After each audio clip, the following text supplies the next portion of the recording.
Guys, അങ്ങനെ Mastani പുറത്തായിരിക്കുകയാണ് big ബോസിൽ നിന്ന്. ഇതിൽ കൂടുതൽ എനിക്ക് സന്തോഷം വേറെ ഒന്നുമില്ല. അനുവിനെ കൂടെ ഞാൻ എക്സ്പെക്ട് ചെയ്താണ്, പക്ഷെ പ്രവീണാണ് ഔട്ടായി പോയത് ഇന്ന്. കുറേ നാളുകൾക്ക് ശേഷമായിട്ടാണ് ഞാൻ ബിഗ് ബോസ് കാണുന്നത്. കണ്ടുകൊണ്ട് എനിക്ക് പ്രാന്തായി. So I stop watching it. But ഇന്ന് എവിക്ഷൻ കാണാൻ വേണ്ടി മാത്രം ഇരുന്നതാണ്. And Mastani seriously I fell so happy. And ഒട്ടും ഡിസേർവിങ് അല്ല അതിനകത്ത്.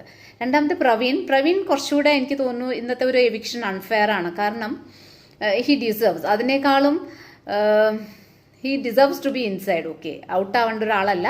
ഇതിനേക്കാളും ഡിസേർവിംഗ് ആയിട്ടുള്ള കാൻഡിഡേറ്റ്സ് അവിടെ ഉണ്ട്. സാബുമോൻ, അതുപോലെ അനുവിനൊക്കെ ശരിക്കും പറഞ്ഞാൽ ഏഷ്യാനെറ്റ് കുറേ PR വർക്ക് ചെയ്യുന്നുണ്ടോ എന്ന് എനിക്ക് പലപ്പോഴും തോന്നാറുണ്ട്. അപ്പോൾ ഇവരൊക്കെ ഒരു കാര്യമില്ലാത്ത ആൾക്കാരാണ്. അപ്പോൾ ഇവരൊക്കെ ഔട്ട് ആവണം. അതുപോലെ Noora, Adhila, they are playing. അവർ എന്താ പറയുക, ഇന്ന് നൂറ കണ്ടില്ലേ, ആ ടിക്ക് മാർക്ക് കൊടുത്തത് ആദിലയ്ക്കാണ്. സോ ഇങ്ങനത്തെ ഗെയിം സ്ട്രാറ്റജിയൊക്കെയാണ് പൊളിക്കേണ്ടത് ബിഗ് ബോസ്. ഒറ്റയ്ക്ക് നിന്ന് കളിക്കുന്നവരാണെങ്കിലും അവർക്കുള്ളിൽ ആ ഒരു ഇൻറ്റിമസി ഉണ്ട്. And they are supporting each other. ഒരു ഇൻഡിവിജ്വൽ പ്ലേയേഴ്സ് ആണ് എന്ന് പറഞ്ഞാൽ പോലും അവർ ദേ ആർ പ്ലേയിങ് ടുഗെദർ എന്ന് എനിക്ക് പലപ്പോഴും ഫീൽ ചെയ്തിട്ടുണ്ട്, കണ്ട എപ്പിസോഡ്സ് ഒക്കെ വെച്ചിട്ട് കേട്ടോ.